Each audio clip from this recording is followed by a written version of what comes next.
अदालत में सामान्य लोग घबराहट में प्रायः अपने पक्ष में बातें भी नहीं कह पाते हैं जो वे अच्छी तरह से जानते हैं और कह सकते हैं लेकिन कह नहीं पाते। जो बलात्कार जैसे जघन्य अपराध के मामले में न्यायालय के निर्णय एक पीढ़ी के गुजर जाने के बाद आते हैं तो सामान्य व्यक्ति को लगता है कि न्याय प्रक्रिया में संवेदनशीलता कम है। मैं आपको एक बार में कही थी कि गांव के लोग, गरीब लोग अदालत से नीचे से ऊपर तक जितने न्यायाधीश है सबको भगवान मानते हैं, क्योंकि वहां जस्टिस मिलता है। साधारण में एक कहावत है, भगवान के घर देर है लेकिन अंधेरा नहीं। लेकिन देर कितने दिन तक, कितना देर हो सकता है? 32 साल, 12 साल, 20 साल, 10 साल? हम लोगों को सोचना चाहिए। तब तक जिसको न्याय मिलेगा 32 साल के बाद शायद उनके चेहरे से मुस्कान ही खत्म हो जाएगा, जिंदगी ही खत्म हो जाएगा। इसके बारे में बहुत सी गहरे से सोचना चाहिए। मुझे ये देखकर बहुत प्रसन्नता हुई है कि उच्चतम न्यायालय ने भारतीय नागरिक सुरक्षा संहिता के उस प्रावधान को रेट्रोस्पेक्टिव इफेक्ट से लागू करने का आदेश दिया है जिसके तहत पहली बार अभियुक्त हुई तथा नियम अधिकतम कारावास की 1/3 अवधि काट चुके लोगों को जमानत पर रिहा करने की व्यवस्था की गई है। मैं आशा करती हूँ कि आपराधिक न्याय की नई व्यवस्था की इसी तत्परता के साथ लागू करके हमारी न्यायपालिका न्याय के एक नए युग का सूत्रपात जरूर करेंगे। भारत के मुख्य न्यायाधीश महोदय ने सभी नागरिकों के लिए न्याय तक पहुंचने सुनिश्चित करने का संकल्प के साथ इस सम्मेलन का आयोजन कराया है। मुझे लगता है इसी तरह के आयोजन हर 2 महीने में या 3 महीने में होना चाहिए। हमारे पास इतने सारे पेंडेंसी है, शायद ऐसे करने से उस तरह के समस्या से हम आहिस्ता आहिस्ता दूर कर सकते हैं। जनपद स्तर के न्यायालय ही करोड़ों देशवासियों के मस्तिष्कों में न्यायपालिका के छवि निर्धारित करते हैं।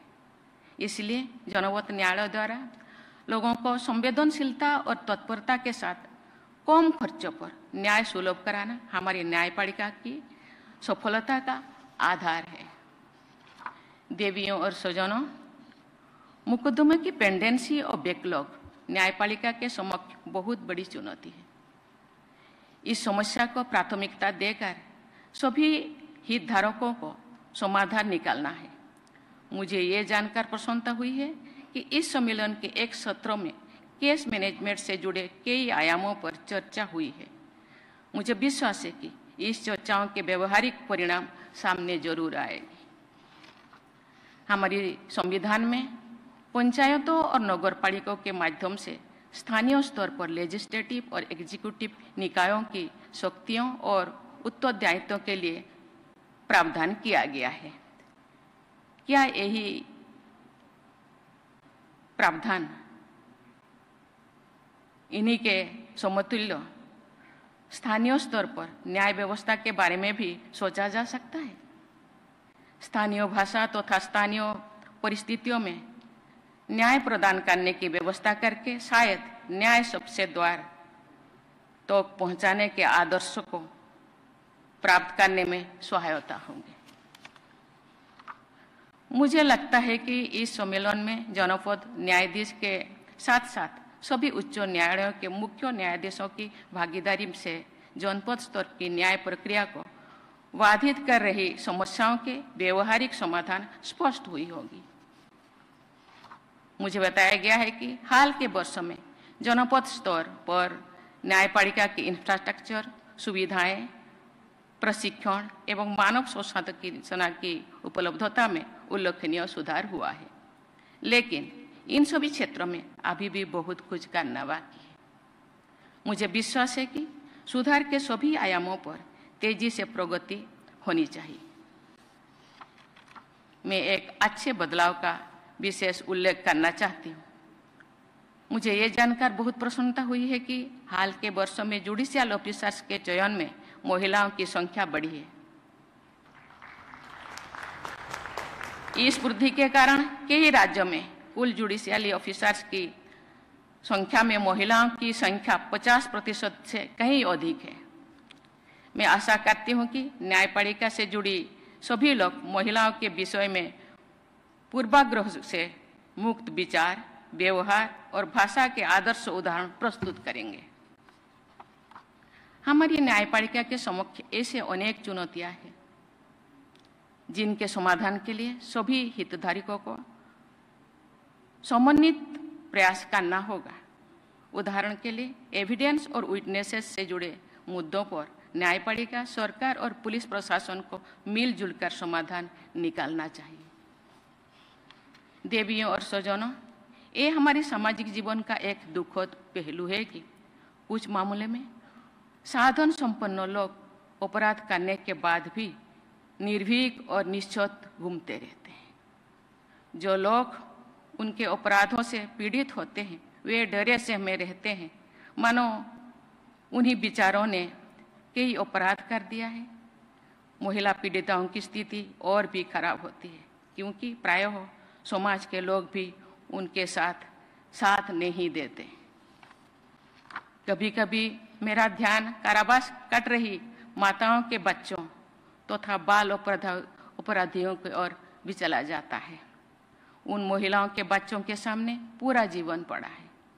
ऐसे बच्चों के स्वास्थ्य और शिक्षा के लिए क्या किया जा रहा है, इस विषय पर आकलन और सुधार हमारी प्राथमिकता होनी चाहिए। बाल अपराधी भी अपने जीवन के आरंभिक चरण में होते हैं।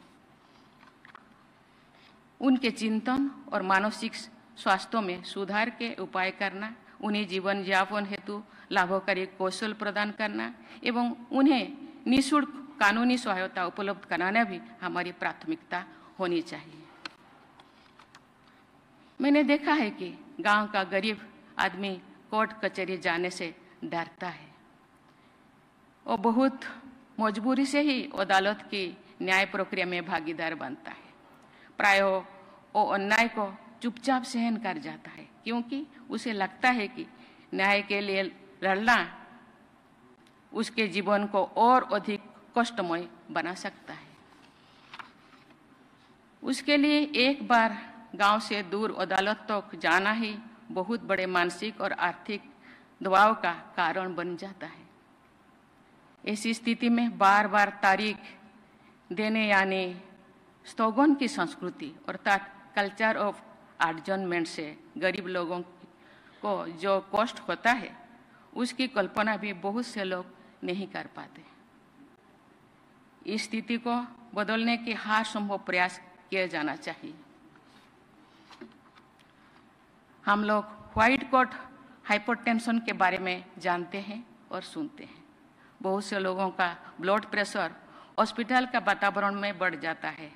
मुझे लगता है कि इसी तरह सामान्य व्यक्ति का तनाव कोर्ट कचहरी के वातावरण में भी बढ़ जाता है। इसका अध्ययन करके इस स्थिति को शायद ब्लैक कोट सिंड्रोम का नाम दिया जा सकता है।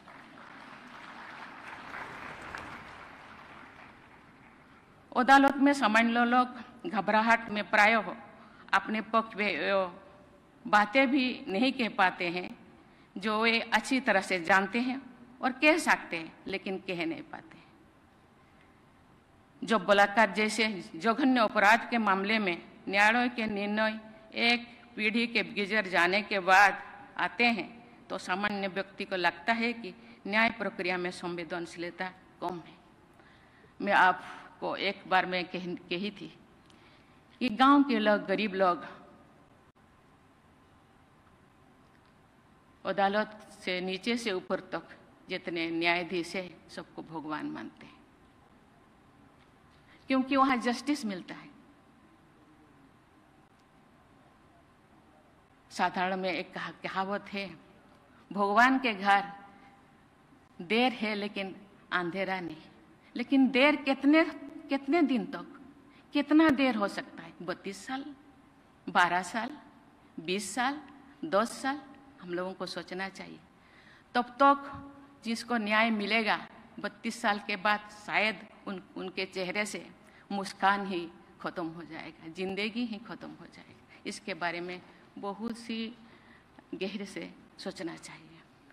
मुझे ये देखकर बहुत प्रसन्नता हुई है कि उच्चतम न्यायालय ने भारतीय नागरिक सुरक्षा संहिता के उस प्रावधान को रेट्रोस्पेक्टिव इफेक्ट से लागू करने का आदेश दिया है, जिसके तहत पहली बार अभियुक्त हुई तथा नियम अधिकतम कारावास की 1/3 अवधि काट चुके लोगों को जमानत पर रिहा करने की व्यवस्था की गई है।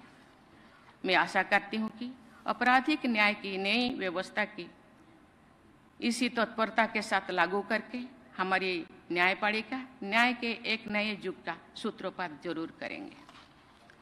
भारत के मुख्य न्यायाधीश महोदय ने सभी नागरिकों के लिए न्याय तक पहुंचने सुनिश्चित करने का संकल्प के साथ इस सम्मेलन का आयोजन कराया है।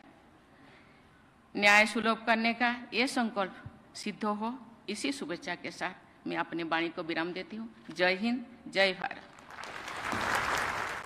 वीके न्यूज, राष्ट्र के नाम।